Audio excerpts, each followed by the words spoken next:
There comes a point in life where trusting people stops feeling natural. It stops feeling safe. It stops feeling possible. Not because everyone around you is dangerous or harmful, but because your history has trained your body to expect disappointment. Part 23 is about that moment, the moment when trust becomes harder than loneliness, and vulnerability feels like a luxury you can no longer afford. You don't stop trusting because one person hurt you. You stop trusting because the pattern repeated enough times for your nervous system to rewrite its entire rulebook. And the new rulebook is simple. Trust is unsafe. You didn't choose this mindset consciously. Your body chose it instinctively. Because trust isn't a belief, it's a survival calculation. Part 23 goes deeper into the psychology. Your brain records every emotional wound the way your body records physical ones. Every betrayal became a lesson. Every abandonment became a warning. Every broken promise became evidence. Every emotional letdown became a reference point. You learned, slowly and painfully, that letting people close has a cost. You learned that openness is dangerous. You learned that vulnerability is a risk that rarely pays off. You learn that closeness comes with consequences. So now, even when someone shows up with pure intentions, your mind doesn't see them. It sees the archive of everyone who didn't. Part 23 explains the most painful part. You don't distrust people because they're untrustworthy. You distrust people because you once trusted the wrong ones too deeply. Your trust wasn't taken, it was shattered. And the pieces didn't fall neatly. They scattered into places you haven't found yet. So you became cautious. You became analytical. You became observant. You became hyper-aware of emotional shifts. You read tone. You study patterns. You track inconsistencies. You replay conversations. You anticipate withdrawal. You feel danger where other people feel connection. But this is not paranoia. This is adaptation. Part 23 reveals something even deeper. People often think distrust comes from anger. It doesn't. It comes from grief. You grieve the version of yourself who trusted effortlessly, the version who didn't double-check motives, the version who didn't fear abandonment, the version who believed words at face value, the version who wasn't afraid of being hurt again. That version of you didn't disappear, it was forced into hiding. Because trust isn't just about believing others, it's about believing you'll survive what they might do to you. And you no longer believe that.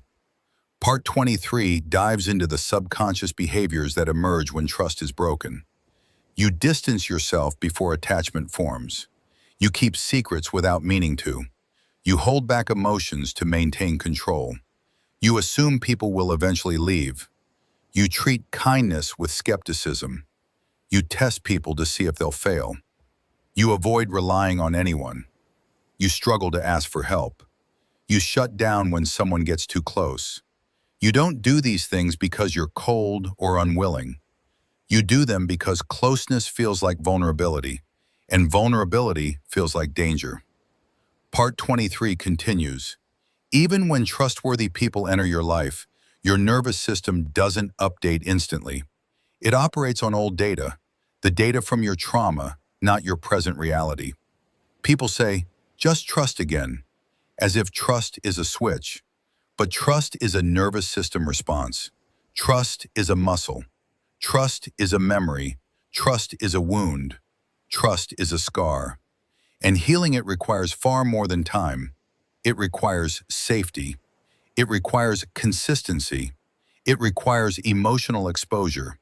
It requires seeing someone show up when your fear says they won't. But here's the twist.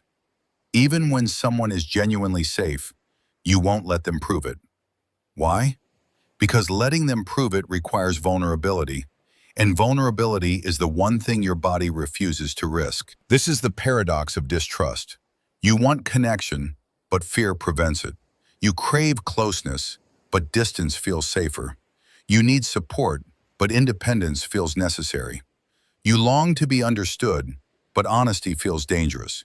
So you live in between, not fully alone, not fully connected, not fully guarded, not fully open, not fully trusting, not fully detaching.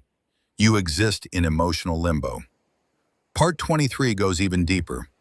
The root of distrust isn't fear of others, it's fear of yourself. Fear that you won't notice the red flags.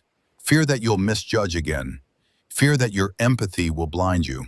Fear that your heart will override your mind. Fear that you'll tolerate too much again. Fear that your wounds make you vulnerable to manipulators. You aren't afraid of people. You're afraid of choosing wrong again. The betrayal wasn't just external, it created internal self-doubt. Part 23 reaches its emotional core. You stop trusting others when you stop trusting your ability to protect yourself. That is the true wound. Trust didn't break, self-trust did. And the world feels unsafe when you don't trust your own judgment. But here's the hope, the quiet truth beneath the pain. Your distrust is not the end of your story. It is proof you are healing.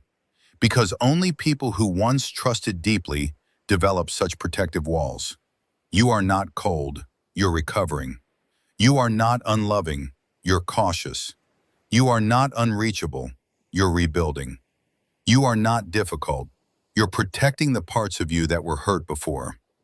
Part 23 ends with this. Trust doesn't return through force. It returns through safety. It returns through consistency. It returns through alignment between words and actions.